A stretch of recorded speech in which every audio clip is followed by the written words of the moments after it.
I'm going to leave the announcements until the end. There are several, um, and they're important. So we'll take time for them at the end of the service. I'm wondering if your experience is like mine. Each time I reread or hear again a passage of scripture, I discover something I did not see or hear before. At the same time, it's difficult because once the passage begins, I quickly fill in what follows, and in effect, I stop listening. I've heard it before, it's lodged securely in my memory, or so I think. This is why, if I can, I make myself read the passage again, word for word. Just hearing it isn't really enough. Now, in some respect, I'm describing a preacher's experience, because my challenge each week is to wring every ounce of meaning out of each passage to make sure not one drop is wasted. Well, that's a bit of an exaggeration, because as I say, there's always the potential for something new, something seen from a new perspective, or something which in the natural course of things, I can appreciate more as I age. Think, for instance, of how old you were when you first heard the story of the rescue of Moses from the bulrushes. This wonderful rescue from a basket, which had been set afloat by his mother. Think of how that story sounds now as you hear it. How many years later? The feature of this story, which just jumped out at me reading it this time around, was the significant role played by women in the rescue. The child would become first a prince of Egypt, then the Martin Luther King Jr. of his time, marching with his fellow Hebrew slaves to freedom in the Promised Land. And that comparison is not that far-fetched, because if you consider that Moses' movement was also nonviolent, at least from the Hebrew side. But I get ahead of myself. If you read the story carefully as we have it in the Bible this morning, there are a total of 6 women who contributed to Moses' survival. The first 2 are the midwives who refused the Pharaoh's orders to kill the boy infants. I wonder if you remember these brave women from your previous readings of this story. I don't. They're even named in the story, Shiphrah and Puah. We learn that they're Hebrew midwives. They play a significant role in this drama. They're naturally reluctant to kill baby boys at birth as ordered by Pharaoh. After all, their role is to bring new life into the world and preserve it. But they can't directly refuse, and so they come up with a story that the Hebrew women are so vigorous in giving birth that the baby often comes before they can get there. Apparently, Pharaoh doesn't know much about delivering children at birth, and so he accepts the explanation of Shiphrah and Puah. I think it's worth pausing here and raising a glass or a cup to these women who really risked their lives in standing up against this incredibly cruel plan of Pharaoh's, to Shiphrah and Puah, 2 women whose names most of us don't even know, perhaps even until now. To them and to countless other women who stood up in the place of the cruel actions of powerful rulers, usually men, who put their lives on the line to protect the innocent and the vulnerable. To the hosts of unnamed women who still do this. You only have to read the newspaper every day. So here's to you, brave souls. Pharaoh was determined, however, and he turned to the people as a whole and ordered them to drown all the Hebrew boys that they could lay their hands on.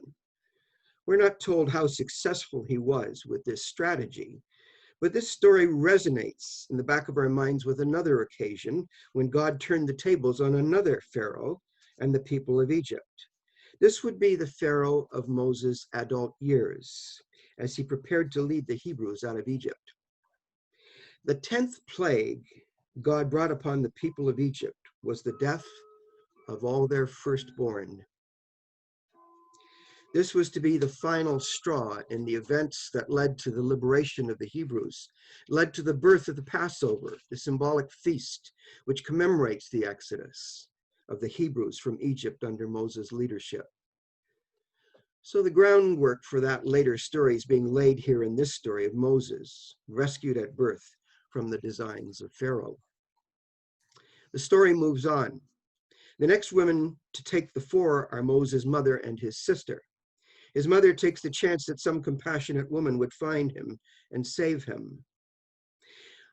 And I liken this to the difficult decision that some women must make to put their newborn up for adoption.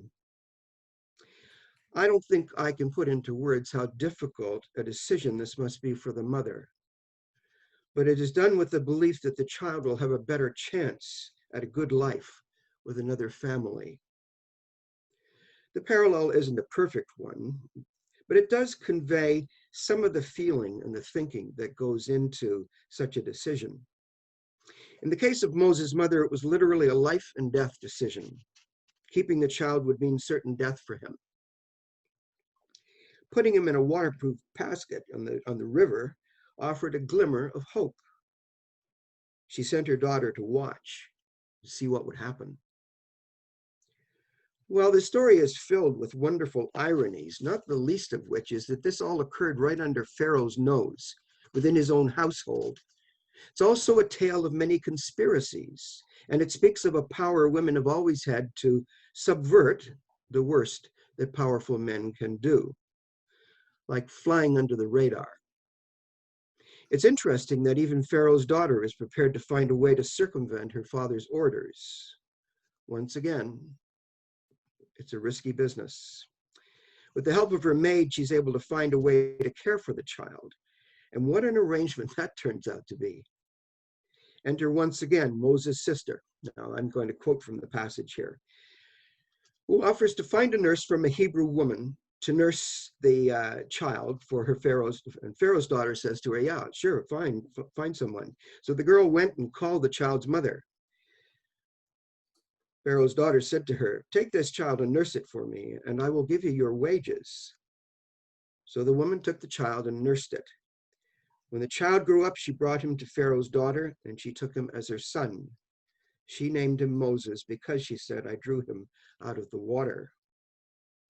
So baby Moses is passed back and forth from the servant girl of Pharaoh's daughter, then back to Moses' sister, then to his mother, who was ironically hired by Pharaoh's daughter to raise her own son. Not bad, eh? That's like being paid to daycare your own child.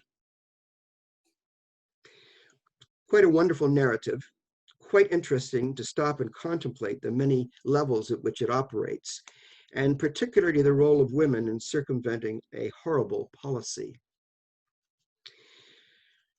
Many feminist thinkers dismiss the Bible because of its pervasive, misogynistic, and patriarchal values as they're reflected, for example, in this story. And it is certain that these values are there and that they reflect the cultural context in which the narratives were written and where the values developed. Men were in charge, men held all the power. And then these attributes and values were said to reflect the nature of God. So again, we see that reflected in that other stories of Moses I mentioned, the plague that would take the firstborn of the Egyptians.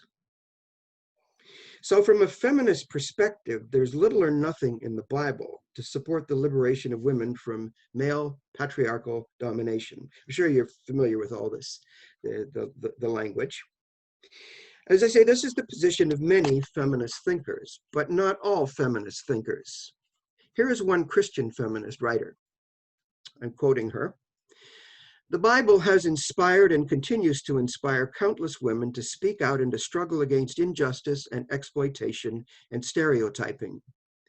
The biblical vision of freedom and wholeness still energizes women in all walks of life to struggle against poverty, unfreedom, and denigration. It empowers us to survive with dignity and to continue the struggle when there seems to be no hope for success. The writer is Elizabeth Schussler Fiorenza. She's the professor of divinity at Harvard Divinity School. Harvard Divinity School. And academically speaking, you just do not get any higher than that, man or woman. Now, I'm not going to spend any time delving into feminist critiques of the Bible or Christianity, but I put it to you that there are many hard-thinking women in the church and in the academic field who are able to understand both the feminist critique of the church and the Bible and who still remain faithful Christians and active church women.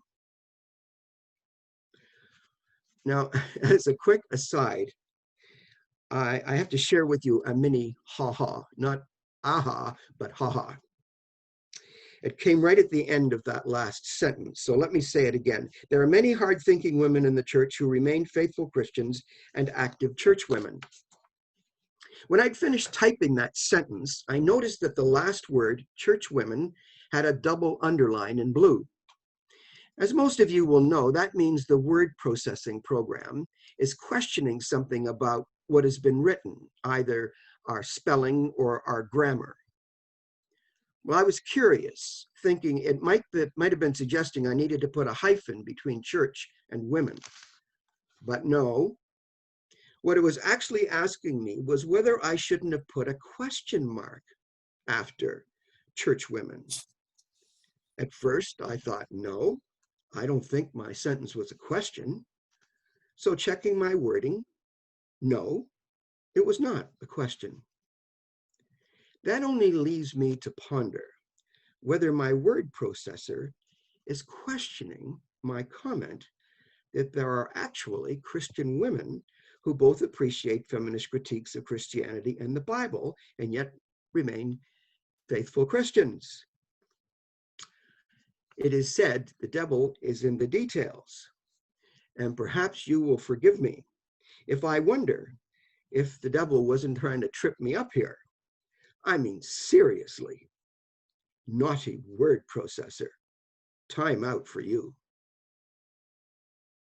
Okay, so this is just my quirky sense of humor at work. I just could not resist passing on this funny little moment. So back to my serious conclusion. I hope I can say without sounding either sexist or patronizing that I believe the story of the 6 women involved in this mini drama of rescuing the infant Moses illustrates in some ways the vital role women have played and are still playing in the life of the church and in forwarding God's purposes. It's very clear to me that no Christian church that I can think of would be able to function without the gifted, often sacrificial, and risky involvement of women on occasion. I can say it's been my experience as a priest and a bishop. It's certainly my experience here at the Church of the Evangelists. It's also true that for many reasons, women, including Christian feminists, now take leadership in the highest reaches of our Anglican Church of Canada, for instance. The reaches that when I first entered the priesthood were still held exclusively by men. The current primate of the Anglican Church of Canada is a woman, as you know, Her Grace, Archbishop Linda Nichols. And ecclesiastically speaking, in this Anglican Church of Canada, you just don't get any higher than that. From the top to the bottom of the church, women now stand shoulder to shoulder with men, together shouldering the leadership in God's church, the body of Christ. For this I say, thanks be to God. This story of the women who saved Moses is no small story. It's a history-changing story.